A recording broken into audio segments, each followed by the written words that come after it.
Ta-ta-ra-ta-ram.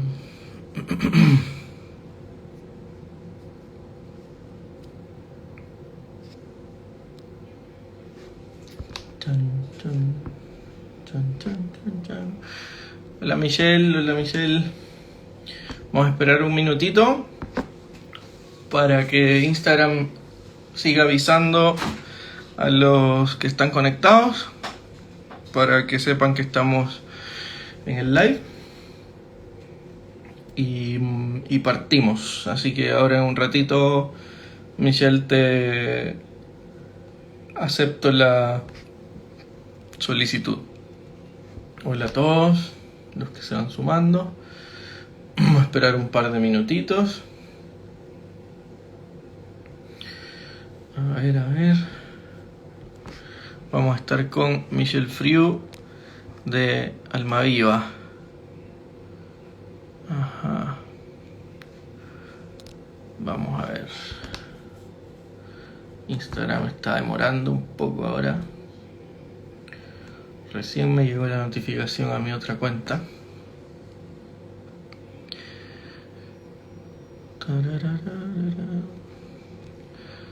Un poquito de paciencia. Ahí esperamos un poco. Vamos a esperar un poco. Y a ver. A ver, a ver, a ver.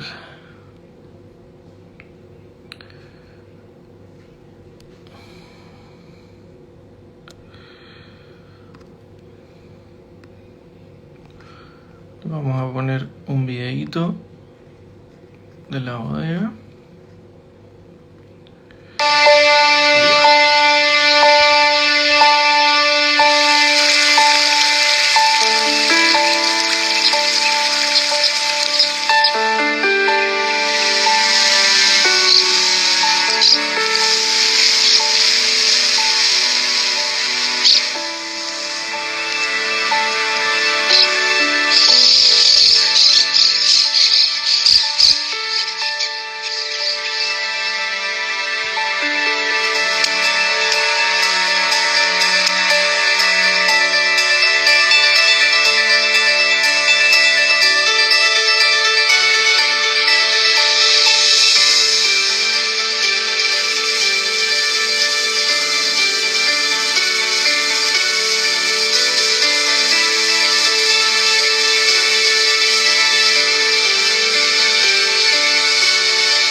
Con Michelle.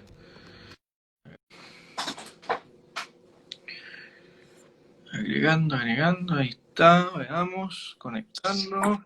Hola Michelle. Hola, hola amiga, ¿cómo está? Bien, bien, ¿y tú cómo estás? Perdona ahí Bien. la espera, pero ahí No, no está pasando bien. un videito, hermoso video de hecho. Está bien, muchas gracias. ¿Cómo has estado? Veo que al fin te pudiste cortar el pelo. Eso es, sí, sí. Me parece que viste algunos live anteriores, sí. Sí, sí, vi Sí, algunos, vi algunos. sí. Cortamos la familia completa. ¿Ah? Uno entre otros. Sí, un pack para 4. ¿Ah? Pero está bien, está bien. ¿Cómo has estado, Michelle? ¿Tú estás en Santiago? ¿Tú vives cerca de la bodega? ¿Dónde estás ubicado tú? No, yo no, vivo en Santiago, sí, pero más en el sector de, de Vitacura. Pero bueno, está un poco más lejos de la bodega, pero como no hay mucho tráfico, o por lo menos durante 6 meses ha sido bueno. Por Pero ahora. está empezando a ser un poco más pesado de lo que vi. Casi llegué tarde, pero vengo de la bodega recién. Ah, va llegando de la bodega ahora. Sí, sí, sí. Sí, Bueno, todos los días. qué bien, que me alegro. Bueno, Michelle, la verdad es que un gusto conocerte, al menos por ahora de manera virtual. Ojalá pronto podamos hacerlo de forma presencial.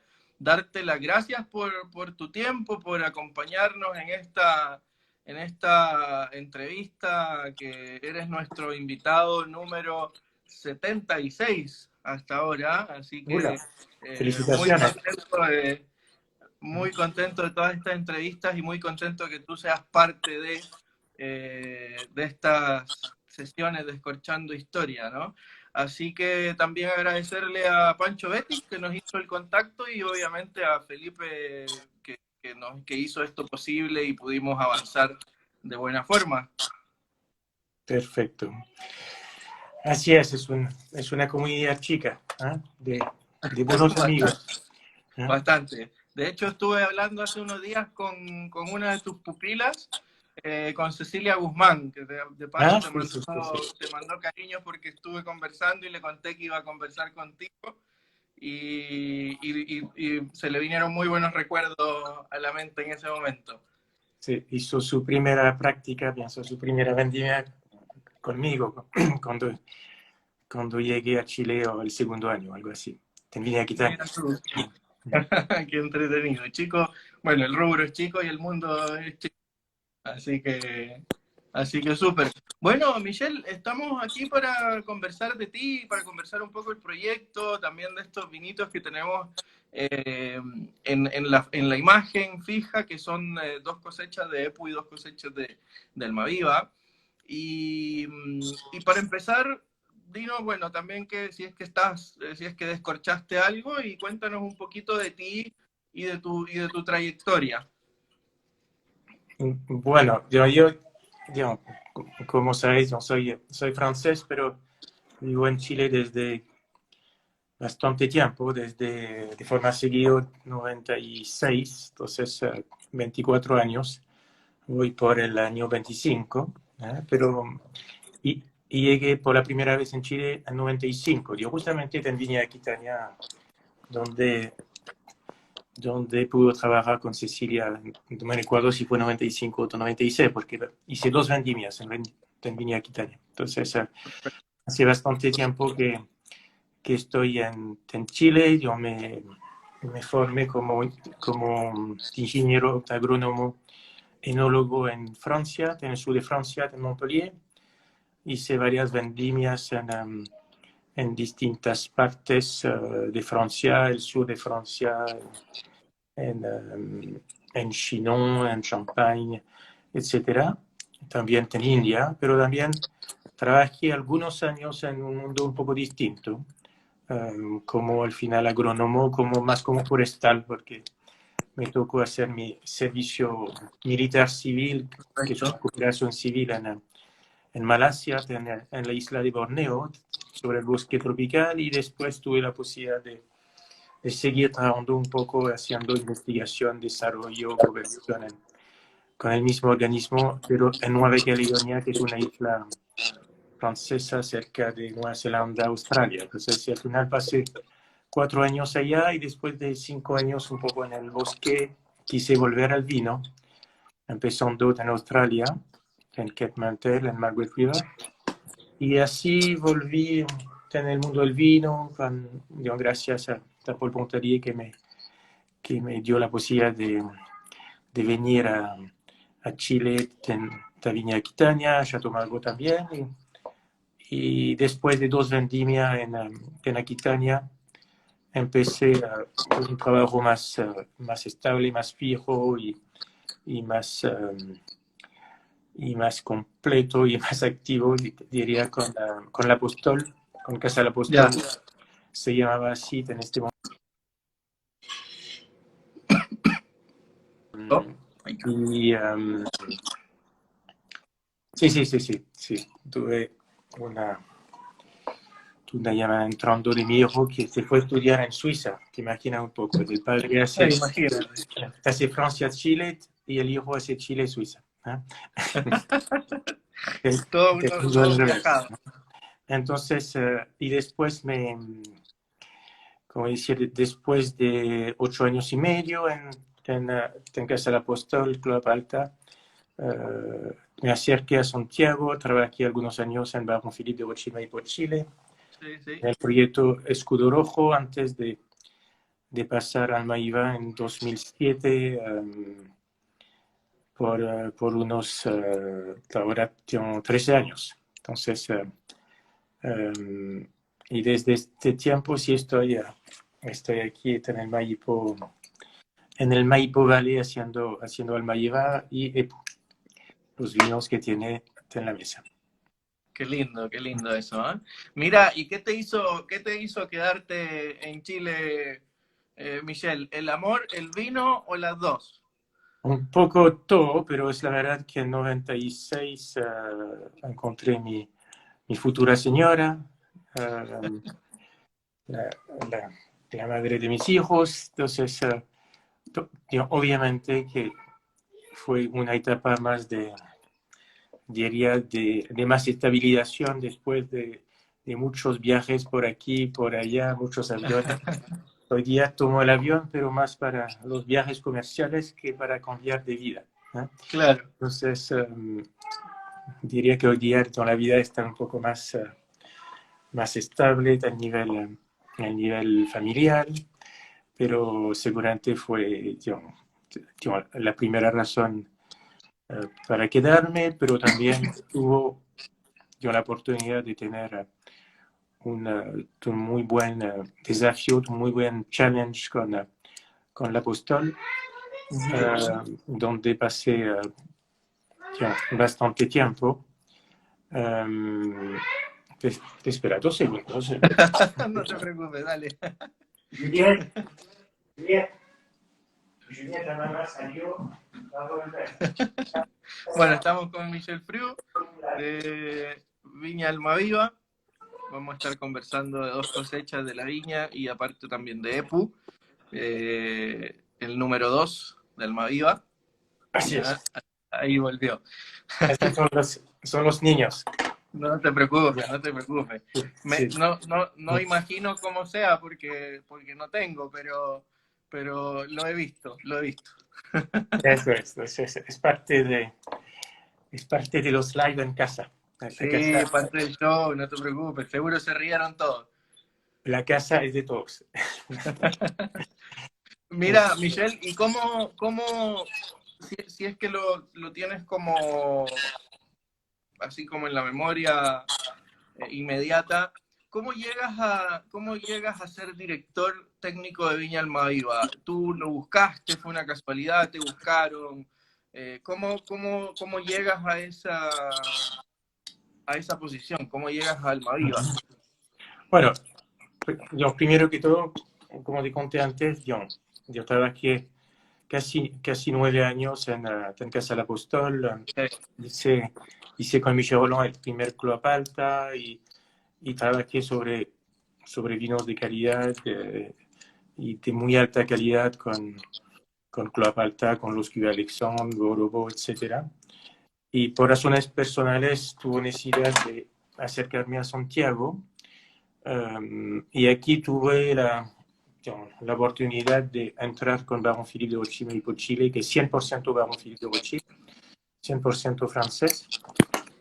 Los vinos eran un poco distintos, en el sentido que eran vinos más de marcas, los segmentos eran un poco distintos, pero podía conciliar los dos aspectos, tanto familiares que profesional, y también con una empresa francesa, con una cultura que para mí es más fácil. Y después de algunos años, cuando se fue el enólogo francoamericano Todd Mostero, que estaba en Almaíba, me propusieron de tomar la dirección técnica de Almaíba, pasando por un periodo de transición donde estuve un poco sobre las dos empresas, y desde 2018 estoy 100% de Almaíba. Eso, entonces, en términos funciona al final, digamos, este puesto al final de gerente técnico, yo lo tenía en las empresas anteriores. Sí.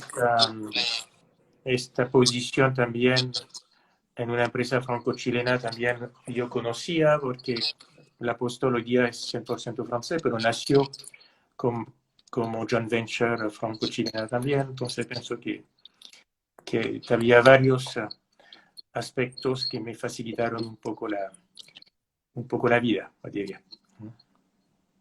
Y, Perfecto. y llegué así con un terroir distinto, pero con un acercamiento al puesto bien conocido, en el sentido que muchas veces en proyectos chilenos la parte agrícola está muy separada de la parte bodega, de la parte tecnología. En el caso más de los proyectos franceses como Alma Iva, como Clavalta, en general, donde la gerencia técnica está encargado de los dos, lo que permite una concepción más global y Claro. con prioridad producir un gran vino, más que, por un lado, producir buenas uvas lo más barato posible y del otro lado, un buen vino con las uvas que se requiere. Aquí es un concepto integral Sí. Que permite lograr seguramente buenos resultados en este tipo de proyecto. Estamos claros. Mm. Mira, un paréntesis antes de hacerte la otra pregunta. Ya sabiendo que tú tuviste ese paso con Michel Roland, en diciembre pasado, para mi cumpleaños, abrí uno de los vinos que tú hiciste entonces, que fue un Chardonnay del 98. Y quiero decirte que estaba fenomenal. O sea, quería hacer ese paréntesis nada más. Pero tu Y chardonnay fue, pienso, un chardonnay clásico, supongo. ¿Eh? sí, sí, Sí. sí, había madera notoria, tenía todavía muy linda acidez. ¿Te puedes dar la historia de este vino? Porque pienso que, si me recuerdo bien, tengo la impresión que no hicimos Chardonnay Cuvée Alexandre 98. Entonces, pero que sí hicimos Casa. más volumen de Chardonnay clásico y Sí, seguramente sí. el nivel de calidad del Chardonnay clásico era más alto de lo habitual y puede ser con más madera también porque por no haber hecho el Cuvée Alexandre Chardonnay este año. Claro. ¿No? Perfecto, mira qué lindo, ¿eh? Totalmente chico el mundo. Cuéntanos un poco, metámonos de lleno, Michelle, a Almaviva. Cuéntanos un poco la historia de cómo nace Viña Almaviva. Bueno, pienso que bueno, ya estamos a más de 24 años de historia. Pienso que al principio de los años 90, de un lado, eh, los chilenos de Conchitoro buscaban un poco crear o producir un vino que podría cruzar las fronteras con su nombre a través de una joint venture con otro partner Sí, europeo. Y del otro lado, la baronesa Philippine de Rothschild quería un poco reproducir de una forma distinta con otro país lo que su padre, del barón Philippe de Rothschild, había hecho en los años, del fin de los años 70 con Opus One en California, cuando se creó la joint venture con Robert Mondavi para crear Opus One. Entonces, eh, los dos al final tenían un proyecto que se parecía, los dos querían un poco lo mismo y cuando al final se juntaron, cuando la primera vez la baronesa Filipina Rothschild vino a Chile, fue sorprendida de encontrar en Concheitoro que también una junta de distintas familias, del mismo espíritu de familia, de tradición, la misma pasión para producir grandes vinos. y era exactamente lo que buscaba, y lo mismo para las familias que dice Astis y Larrarín, que también querían producir este gran vino. Entonces, así se creó Talmaiva en 97 Ujú. oficialmente, pero la primera cosecha fue en 96. Seguramente los enólogos fueron más rápidos que los abogados para firmar un poco para establecer las bases de la sociedad y para firmar el contrato. Y se creó con este concepto de chateau, donde los principales recursos, el viñedo, los equipos, la bodega están totalmente enfocados a la producción de un solo y gran vino, Sí, Talmaiva, de forma clásica, como en los chateaux de Bordeaux. Se produce un segundo vino, pero el foco principal es el primer vino, y el segundo vino se, se, se produce después de terminar la selección del primero. Y se creó así Talmaiva en 97 bajo el concepto de chateau por un lado, pero también bajo el concepto del asamblaje, como en Pauillac, donde el principal elemento es el Cabernet Sauvignon, pero también con otros cepajes como Cabernet Franc y Merlot. Yo Merlot porque al principio se pensaba que un poco era Merlot, la primera etiqueta de Almaiva tenía, tenía al final Merlot en su contra, ¿eh? perfecto. Y digamos, que Merlot era Carmener al final. Y Almaiva, no sé, empezó como una mezcla de Cabernet Sauvignon, de Carmener y de Cabernet Franc, con un porcentaje de Cabernet Sauvignon que es globalmente de 2/3, 3/4 del vino, de Carmener que puede ser 18, 19, 20, 25% como máximo, algo así, y los otros cepajes con porcentajes menores. En 2010, por la primera vez, agregó un poco de Merlot Real porque se plantó un poco después para probar de ver lo que podía dar Sí, en el viñedo, y también a partir de 2010 se empezó a usar algo de Petit Verdot. Entonces una mezcla bien bordolesa, y donde hay un concepto detrás donde se busca la calidad del Cabernet Sauvignon sí, de Puente Alto, pero también balanzado y suavizado por la suavidad de los taninos de la Carmener, por su color, su barbatidez y sus taninos más sedosos. Entonces, una búsqueda de fineza, de elegancia, pero de buen equilibrio entre sus distintos componentes. perfecto. Mira, y Michelle, eh, antes de entrar un poco a las cosechas, me gustaría que nos cuentes un poco sobre la etiqueta de Almaviva. ¿Qué quiere decir el logo y de dónde viene el nombre Almaviva? Bueno, un poco bueno, se ve en tu pantalla, pero bueno, cuando se creó Talmaiva, era importante digamos, de las dos partes que las dos culturas, la francesa y la chilena, estén presentes en la etiqueta, lo que se traduce claramente, digamos, en la etiqueta. La cultura francesa está presente a través del nombre de Almaiva, porque Sí, se piensa, digamos, suena español, entonces se podría pensar que era más el lado chileno, pero al final es una referencia a la literatura francesa, a las obras de teatro escritas por Pierre de Beaumarchais en el siglo XVIII, las bodas de Figaro,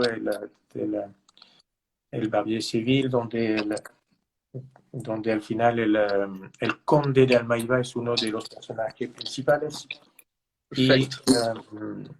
y sabiendo que la baronesa Philippine de Rothschild, que fue el origen del proyecto, del desarrollo de Almaiva, estaba casada con Jean-Pierre de Beaumarchais, un descendiente directo de Pierre de Beaumarchais, por lo cual se pudo utilizar el nombre de Almaviva, y de hecho él participó a la definición del nombre. Y se pudo utilizar no solamente el nombre, pero también se pudo escribirlo de la misma forma que estaba escrito en las obras originales, con los textos originales de estas obras de teatro que después fueron puestas a la ópera por Mozart de forma más notoria. Y del otro lado, entonces, Almaviva viene de este, es esta referencia, y del otro lado también está la cultura chilena presente en las etiquetas a través de estos tres círculos que están generalmente pintados sobre el tambor ritual mapuche, el cultrún, y que corresponden a su visión del universo, del cosmos en su cultura. Perfecto, claro, el símbolo es eso, ya lo dijo Jorge, pero es del Cultrum y es una de utilización mapuche. Eso es. Sí, perfecto, súper claro, gracias por la historia.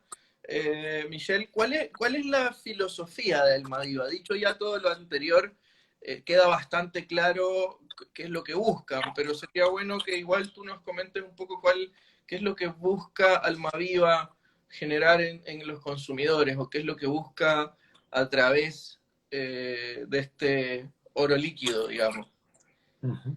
Bueno, pienso que, como le he dicho al principio, estamos bajo un concepto de chateau, diría que más bien concepto de grand cru, donde al final enfocamos todos nuestros esfuerzos sobre la producción de solo un gran vino,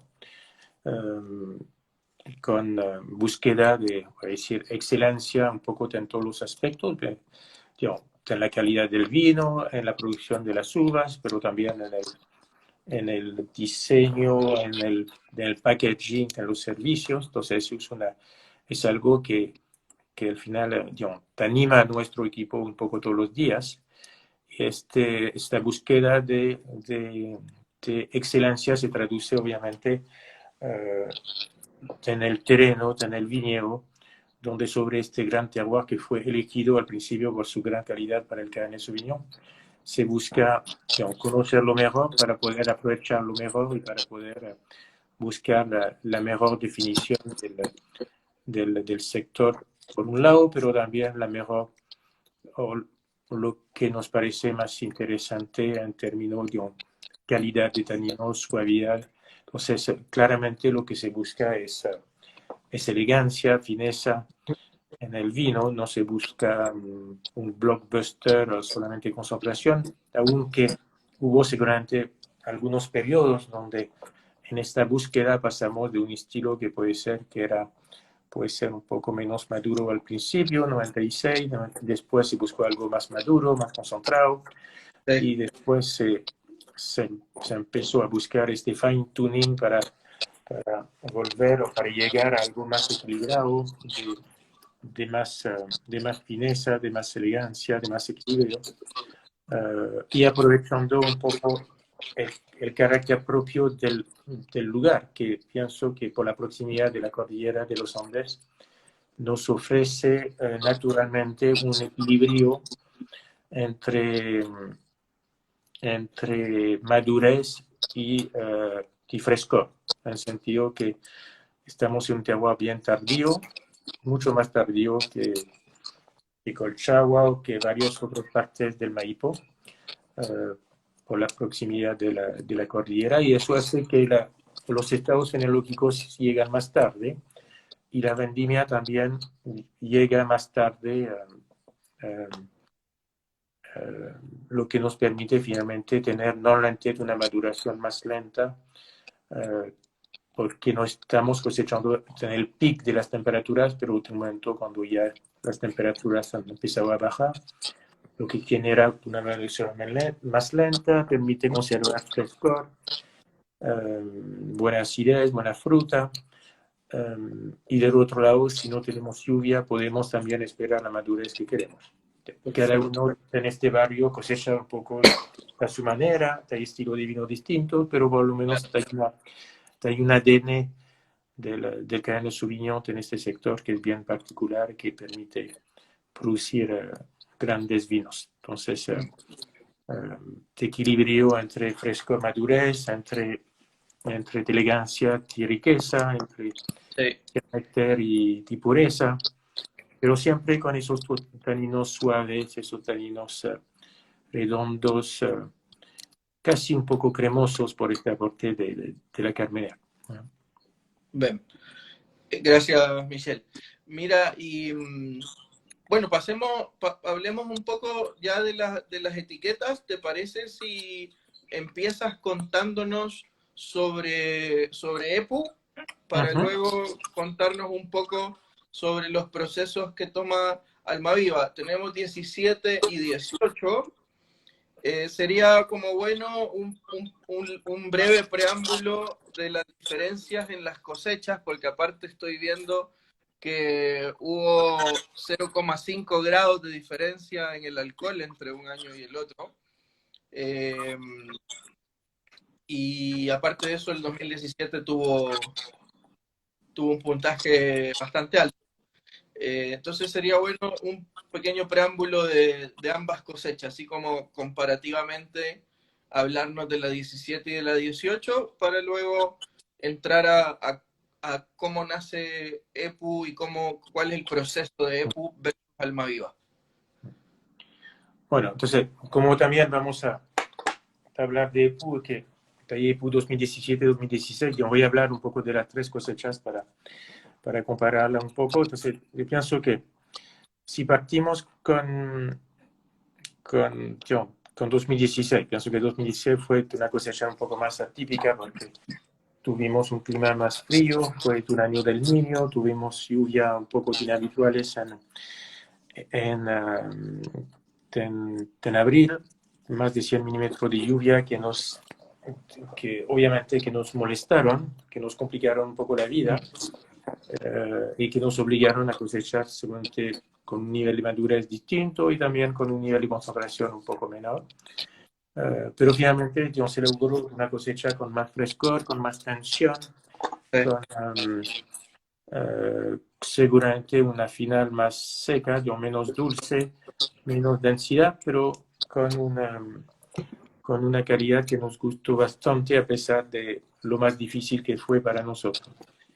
2017 fue totalmente distinto, fue el opuesto, fue una cosecha más cálida, fue considerado seca, pero también aprovechó las lluvias fuertes que tuvimos en abril, la cosecha de 2016, que al final sirvieron para rellenar los suelos de la cosecha de 2017 y también julio de forma más importante, entonces sirvió, pero después fue muy seco desde el fin de julio, digamos, de agosto, hasta el final. Entonces fue un año donde se instaló después la sequía, pero partimos con un nivel de reserva que era un poco más alto de lo que se dice generalmente. Y la gran diferencia fueron las temperaturas, porque aquí estuvimos con, con exceso de temperaturas comparado con el año normal. Llegamos a 36 como temperaturas maximales en enero.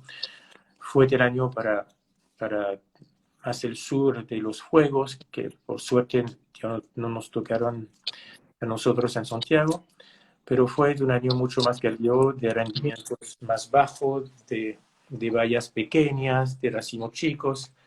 Significa que claramente un año de más concentración, de más calidez en todos aspectos, más sobre la potencia de la concentración. Y 2018 después llegó diría, con una suma de lluvia de invierno normal, para nosotros como 300 milímetros de lluvia, lo que fue bueno después de todos esos meses muy secos del anterior. Y tuvimos un invierno un poco más frío, lo que generó una brotación un poco más tarde, pero globalmente después, noviembre, diciembre fue más cálido. Tuvimos mucho más vigor sobre el viñedo de lo normal, lo que para nosotros es bueno porque nos asegura que vamos a poder madurar bien, que vamos a poder llegar con buen volumen de vegetación hasta el final. Y enero y febrero fueron menos cálidos que el vintage anterior, que el año anterior, lo que fue bien positivo. Y globalmente logramos en 2018 un equilibrio seguramente climático que no habíamos logrado en las dos cosechas anteriores, lo que generó lo que está hoy día reconocido como una gran cosecha a nivel país, que me parece muy positivo, al nivel país, al nivel de Chile, del norte, del sur, del Valle Central, de los blancos, de los tintos, pues pienso que eso fue muy bueno. Y para nosotros se tradujo con una calidad mayor, pienso en Cabernet Sauvignon, Cabernet Franc, Petit Verdot, hasta los vinos muy nuevos tenían calidad que eran superiores a lo que tenemos en tiempo normal. Sí. Entonces, es claramente 2018 es un año diría, de más equilibrio, de más balance entre frescor, madurez, elegancia, riqueza. Un poco como 2015, pero 2015 era seguramente bien equilibrado entre elegancia, entre, entre fineza, suavidad de taninos, vinos muy accesibles, como 2018, pero pienso que 2018 me parece un poco más denso que lo que teníamos en 2015, que era de rendimientos un poco mayor. Entonces, en 2018 me parece que se logra algo que no habíamos logrado desde mucho tiempo. Sí. No sé si lo habíamos logrado antes, pero algo bien general sobre la cosecha. Sí, el 2018 en términos generales fue un gran año, ¿no? Fue un año que en el fondo recopiló o recaudó todas las características de clima, de suelo, de todo que necesita la vid, ¿no? Sí, yo decir por qué, cómo, no es fácil. Yo decir No, por qué, imagino que cómo se logra, pero sí lo que pude ver es que por lo menos que la pinta fue, yo llego un poco atrasada, pero fue muy rápida y muy homogénea.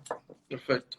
Y eso para mí muchas veces es sinónimo de una maduración también más homogénea. Significa que las bayas dentro de cada racimo o los racimos dentro de cada planta tienen un nivel de madurez mucho más homogéneo, lo que facilita la decisión de cosecha y que seguramente pone en la cuba una calidad de uvas más homogénea que, que permite lograr más pureza, más precisión en el vino final. Entonces, Perfecto. Mira, Michelle, y nos queda súper clara como las diferencias de los años. Ahora que ya tenemos claro eso, háblanos un poco, si gustas, veámoslo, o como tú prefieras, quizás en paralelo, en EPU y Almaviva, o partir con EPU, eh, para que sepamos y nos sumerjamos un poquito más sobre EPU, que en el fondo todos conocen Almaviva, pero yo creo que EPU pasa un poquito más, como decir, más piola, por así decirlo, pasa un poquito más al lado de Almaviva, pero no en paralelo, y sería bueno conocerlo un poquito más. bueno, entonces, de todas formas, yo no puedo hablar de uno sin hablar del otro, porque al Claro, final uno nace un poco del nacimiento del otro. Entonces, globalmente, digamos, de todo lo que vinificamos, vamos a hacer, cuando vamos a hacer la mezcla, vamos a usar como, según los años, como 50% de lo que vinificamos termina siendo la mezcla de Almaíba. Significa que poco a poco armamos la mezcla con el Cabernet Sauvignon, con la Carmener, con los distintos cepajes, con las gotas primero, con los Cabernet más viejos, con los Cabernet más nuevos. Entonces se arma poco a poco estas bases, estas prebases para después afinar con las prensas para llegar a la mezcla final.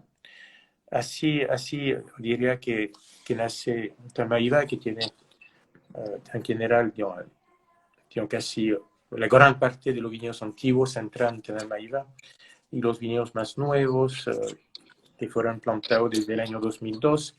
Los viñedos antiguos tienen más de 40 años y los más nuevos empezaron a plantarse en 2001, 2002, entonces tienen 17, 18 años.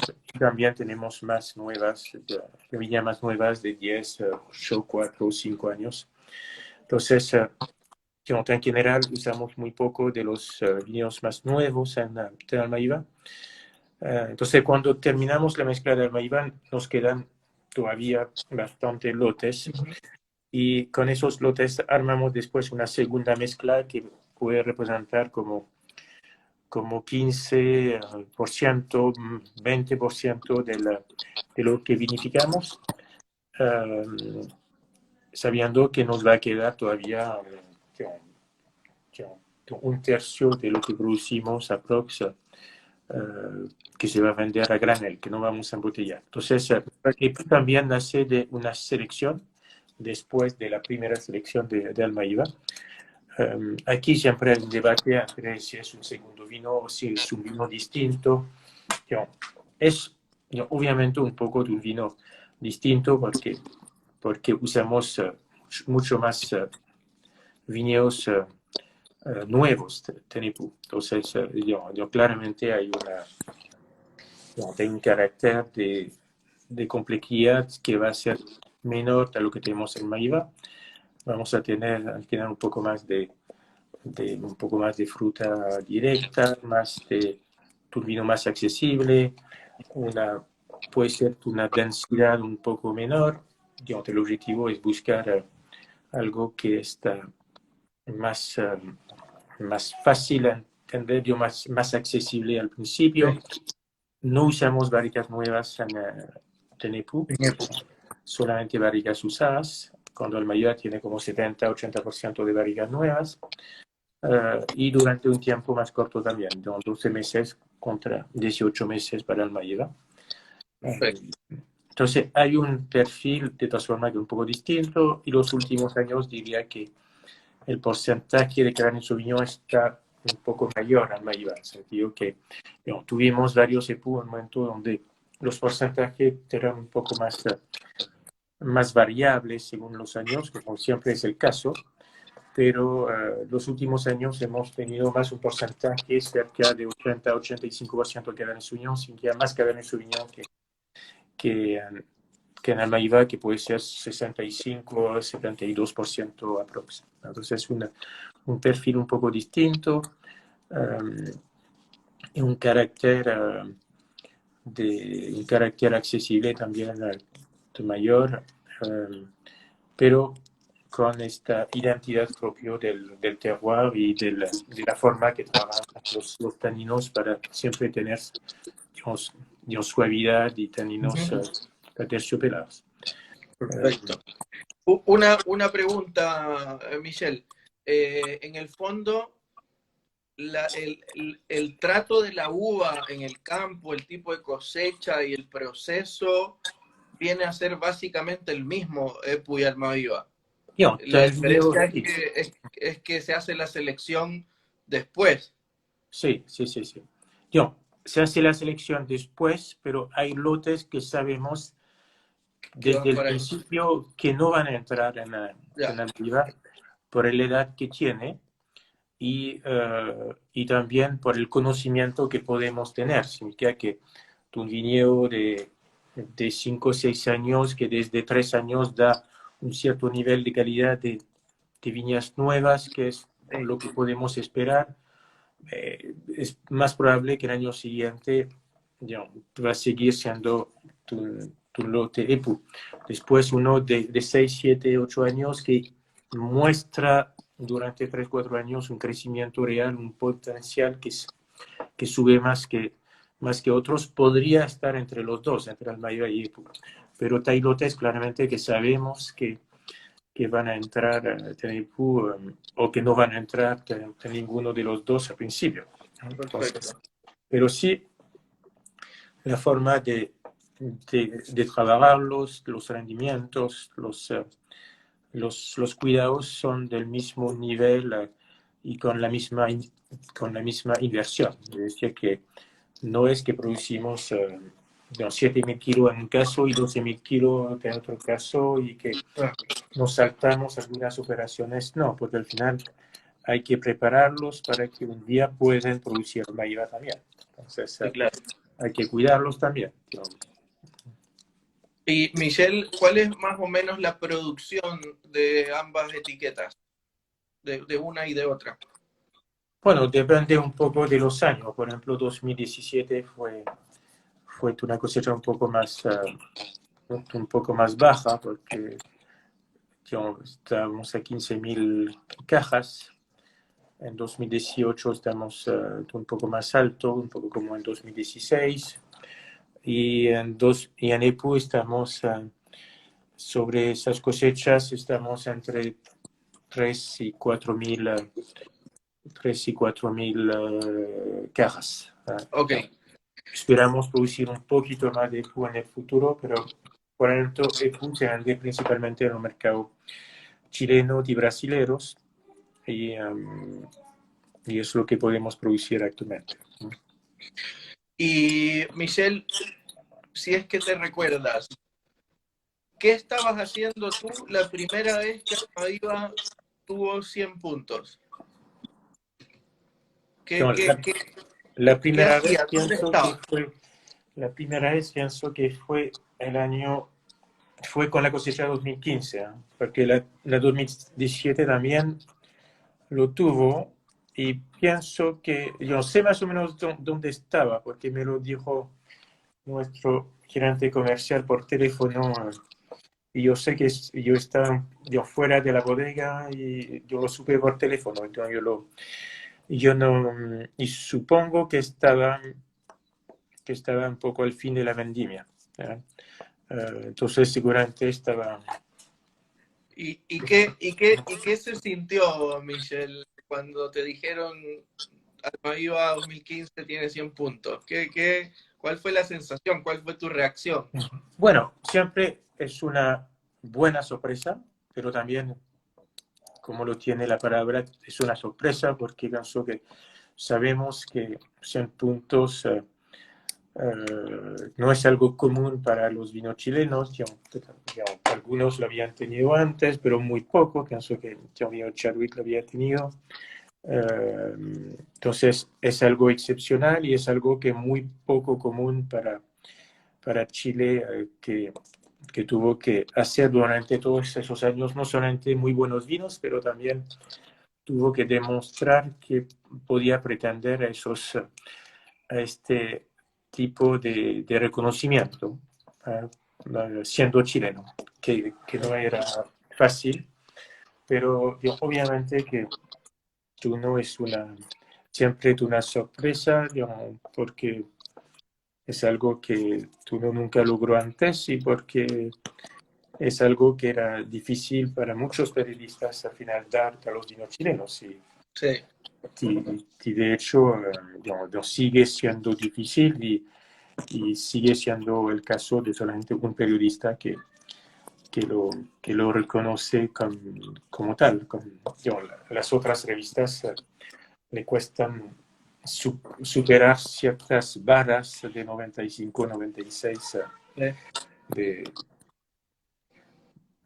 todavía. Entonces, es obvio que, como decir, tú no es la calidad del vino, obviamente, pero también es un poco el track record que podemos tener, que muestra que no solamente estamos capaces de producir vinos vinos muy buenos del año, pero que sus hermanos de 5, 10, 15, 20 años también tienen algo que mostrar y pueden demostrar que ganan en complejidad, en, en fascinación y tienen experiencias con los años. Entonces, Perfecto. y pienso que 100 puntos es eso también, es, es un reconocimiento de la calidad de, de un, de un vino, pero también una trayectoria de un vino con sus cosechas producidas durante desde su creación. Sonreíste, me imagino, cuando te llamaron, ¿verdad? Yo no sé qué cara tenía, ¿no? Pero seguramente sí. Yo sabía que le había gustado el vino, pero no pensaba que sería para tanto. Yo diría que fue mucho más sorprendido por el puntaje la segunda vez con la cosecha de Sí, 2017. mira. Porque pienso que el 2015 era más accesible y su carácter equilibrado para algunos más cerca de lo que llaman perfección o suavidad de equilibrio, era más fácil o era más claro en 2015 en este momento. Cuando el 2017, por el carácter del año más seco, más cálido, hace que los vinos de 2017 también tienen potencia, concentración, taninos más presentes, que hace que hay que tener una visión un poco sobre el futuro. Pienso que James Suckling tiene esta gran experiencia de los vinos de Bordeaux, que se prueban muy joven, pero con la necesidad de proyectarse para, para, para entender o para adivinar lo que será el vino después en el futuro. Entonces pienso que con la degustación del 2017 fue un poco más probado con esta visión y es la verdad que un año después, 6 meses después, el vino confirmó un poco todo esta, este potencial, ese gran potencial del vino. Pero sí, el vino 2017 cuando se probó era un poco más apretado, diría que cuando se probó el 2015 con los 100 puntos. Perfecto. Y Michelle, bueno, tú has comentado que el mejor momento, digamos, o los mejores años para tomar un Almaviva es entre los 5 y los 12 años después de la cosecha. Pero más allá de eso, yo quería preguntarte, que es algo que nunca he preguntado y me parece súper interesante saberlo, ¿con qué tipo de comida acompaña Michel Friu cuando está tomando un Almaviva? ¿Qué es lo que nos recomiendas a nosotros cuando vayamos a abrir un Almaviva en cuanto a gastronomía? Bueno, primero los recomiendo de estar con buena compañía. ¿eh? Primero, Me para parece empezar eso. lo más importante, con buenos amigos o con, su, con sus queridos, con sus seres queridos. Pienso que es lo más importante para hacerlo, para pasarlo bien. Pienso que el vino, de todas formas, cualquiera se va a sentir mejor, diría. Y después diría que para los buenos vinos también buena comida. ¿eh? Buena comida porque pienso que los dos se casan siempre mejor. Después, bueno, pienso que, como siempre digo, yo no soy un especialista en comida. Digamos, la verdad que nosotros probamos de acompañarlo un poco con, con, con platos que nos gustan aquí, como el cordero, como, como con una buena carne, pero obviamente que todos los platos con salsas distintas al final van a dar un gusto también distinto. Entonces, no, es difícil generalizar, ¿no? Después, es un gusto personal. Digamos, si tengo buenos quesos, a mí me gustan mucho los buenos vinos tintos, aunque los sommeliers a veces le van a recomendar más vinos blancos que vinos tintos con los quesos, pero pienso que con una cultura más francesa, pienso que me gustan los quesos un poco más fuertes, pero después, digamos, pienso que hay, hay cosechas que se van a acomodar un poco mejor que otras de ciertos platos. Pienso que buenas pastas se van a acomodar seguramente mejor con buena comida italiana, puede ser mejor con años que fueron un poco más frescas, un poco menos concentradas, como 2016 o 2013 o 2006, cuando Mira, platos como cordero, seguramente nos van a gustar un poco más con carne, con cosecha como 2011 o 2017, que fueron más concentradas. Cosechas como 2007 o 2014 que tienen notas más a trufas. Diría que cualquier plato con champiñones y con notas trufadas se van a mezclar bastante bien con esto y en general pienso que la trufa con cosechas un poco más antiguas, ¿no? Entonces pienso que hay muchas oportunidades hay toda una paleta. para, Menos mal, Michelle, que no eras un experto en los maridajes, pero nos diste una paleta completa casi que de todas las cosechas de Almaviva. bueno, algunas. Mira, Michelle, ya para ir terminando, pues nos quedan 2 minutitos. Perfecto. Muy brevemente, los canales de venta de Almaviva y de EPU, acá en Chile.